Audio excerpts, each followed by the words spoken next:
ఇది normal stories చెప్పే channel అయితే కాదు. ఇక్కడ ప్రతి కథలో ఒక మనిషి మనసు బొగ్గుగొనెలా తెరుచుకుంటుంది. అంధకారం, ఒంటరితనం, ద్రోహం, నిజం ఇవన్నీ కలిసే చోటు. ఇదే మా ప్రపంచం. వెల్కమ్. మనసు లోపల దాచుకున్న భయాలు, మౌనంగా మిగిలిపోయిన నిజాలు, మనకే తెలియకుండా నెమ్మదిగా మారిపోతున్న నేను అనే ప్రపంచాన్ని కథలుగా మార్చి నీ ముందు పెడుతున్నాను. ఈ రోజు నుంచి నువ్వు వింటున్న ప్రతి ఎపిసోడ్ నీకు తెలిసిన సురక్షితమైన ప్రపంచంపై సందేహం తెచ్చే ప్రయాణం. వెల్కమ్ టు కామిక్ కథలు తెలుగు. కొత్త సిరీస్ అంతర్యామి ఎపిసోడ్ 1. శూన్యం. హైదరాబాద్. రాత్రి 10 గంటలు. సిటీ ఎప్పుడు నిద్రపోదని అంటారు, కానీ ఆ నిద్రపోని సిటీలో కూడా మనది కానీ ఒక సైడ్ ఉంటుంది. ఆ సైడ్ చాలా నిశ్శబ్దంగా ఉంటుంది. ఎంత నిశ్శబ్దంగా అంటే మన గుండె చెప్పుడు మనకి వినిపించేంత భయంకరంగా ఉంటుంది.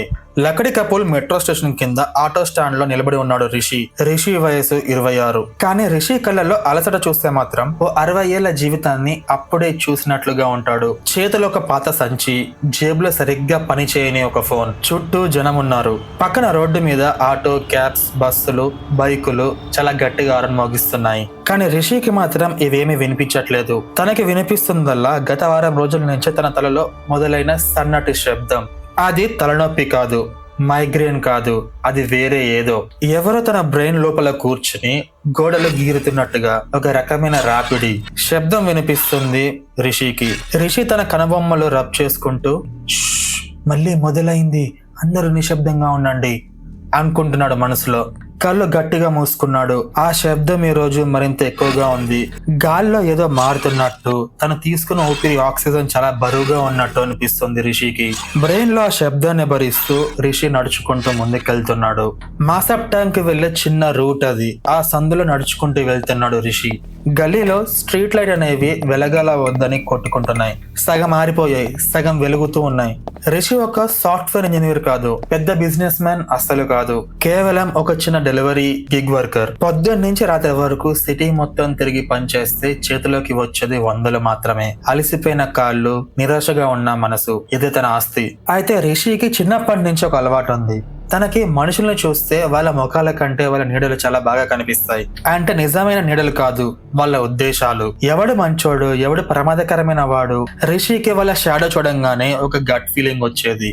కానీ ఈ రోజు ఆ ఫీలింగ్ మారింది.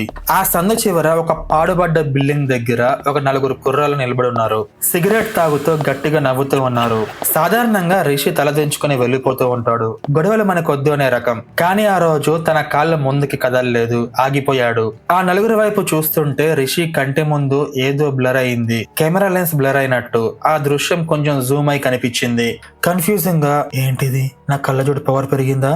కళ్ళు నలుపుకొని మళ్ళీ చూశాడు. ఆ 4లో ఒకటి తల మీద గాల్లో తేలుతున్నట్టు ఒక చిన్న కాంతి కనిపించింది. అది లైట్ కాదు, అదేదో రంగు. ముదురు ఎరుపు రంగు. రిషి గుండె వేగం పెరిగింది. భయంతో కాదు, ఆశ్చర్యంగా చూస్తున్నాడు, వణుకుతూ.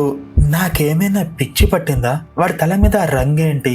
అంతలోనే తన జేబులో ఉన్న ఫోన్ వైబ్రేషన్ కాలేదు, కానీ అతని తలలో మాత్రం వైబ్రేషన్స్ అవుతున్నాయి. ఫోన్ మోగేటప్పుడు వచ్చే బస్ సౌండ్ రిషి బ్రెయిన్ లోపల వినిపించింది. ఆ శబ్దం చాలా క్లియర్ గా ఉంది. ఎంత క్లియర్ గా అంటే పక్కన ఎవరో నిలబడి ఫోన్ బస్ మోగిస్తున్నట్టు. రిషి వెంటనే భయపడి చుట్టూ చూశాడు. ఎవరు నువ్వు అని గట్టిగా అడిచాడు. మళ్ళీ అదే బస్. అప్పుడు తన కళ్ళ ముందు గాలిలో ఎంప్టీ స్పేస్ లో ఏదో సెంటెన్సెస్ కనిపిస్తున్నాయి.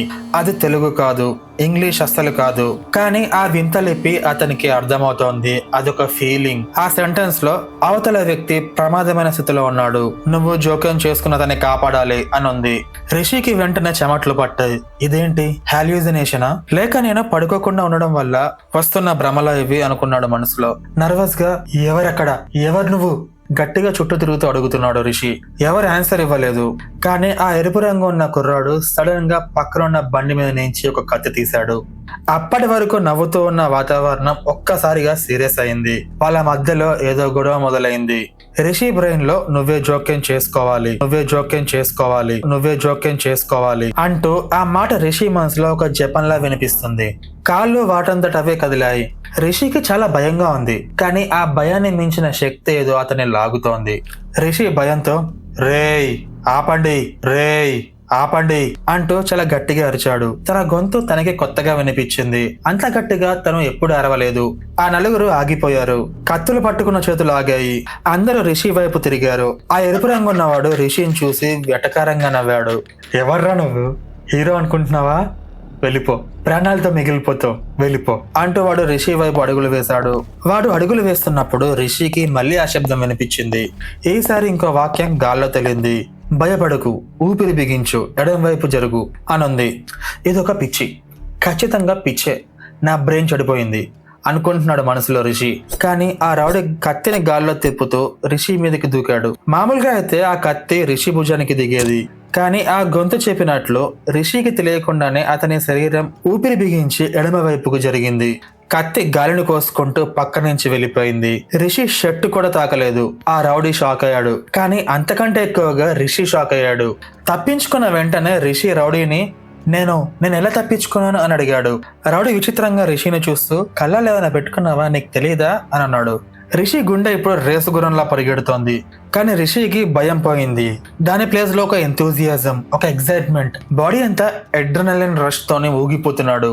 అంతలోనే గాల్లో తేలుతున్న అక్షరాలు మారాయి. దాంట్లో మొదటి పాఠం గమనిక. విజయం సాధించాలంటే నీ భయాన్ని కోపంగా మార్చు అనుంది. రిషి తన చేతుల వైపు చూసుకున్నాడు. అవి వణుకుతున్నాయి.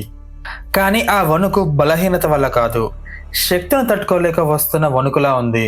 చీకట్లో రిషి నీడ గోడ మీద పడింది. విచిత్రం ఏంటంటే రిషి వంగి ఉన్నాడు, ఇంకా భయంతో ఉన్నాడు. కానీ గోడ మీద ఉన్న నీడ మాత్రం నిటారుగా ధైర్యంగా ఉంది. ఆ నీడ కదిలినట్టు రిషికి అనిపించింది. ఎవరు నువ్వు అన్నాడు రిషి. ఆ క్షణం రిషికి అర్థమైంది, తన సాధారణ జీవితం అక్కడితో ముగిసింది. ఇక ముందు జరగబోయేది ఒక యుద్ధం. రిషి ఈ పవర్ ని ఎంజాయ్ చేసే లోపే అతనికి తెలియకుండా ఒక భయంకరమైన నిజం ఎదురవుతోంది. ఆ సిస్టమ్ అతన్ని కాపాడింది ఉచితంగా కాదు. ఒక శక్తి ఫ్రీగా రాదు, దానికి ఒక ప్రైజ్ ఉంటుంది. రేపు రిషి శరీరం ఒక వింత మార్పుకి గురవుతుంది. అది రిషిని మనిషిగా ఉంచుతుందా, లేకపోతే రాక్షసుడిగా మారుస్తుందా? ఈ విషయం తెలియాలంటే నెక్స్ట్ ఎపిసోడ్ వినాల్సిందే. ఫస్ట్ ఎపిసోడ్ ఎలా ఉంది, నచ్చిందా? లైక్ చేయండి. మీ ఫీలింగ్స్ కింద కామెంట్ చేయండి. ఛానల్ని సబ్స్క్రైబ్ చేసుకోండి. నెక్స్ట్ ఎపిసోడ్లో మళ్ళీ కలుద్దాం. Stay tune.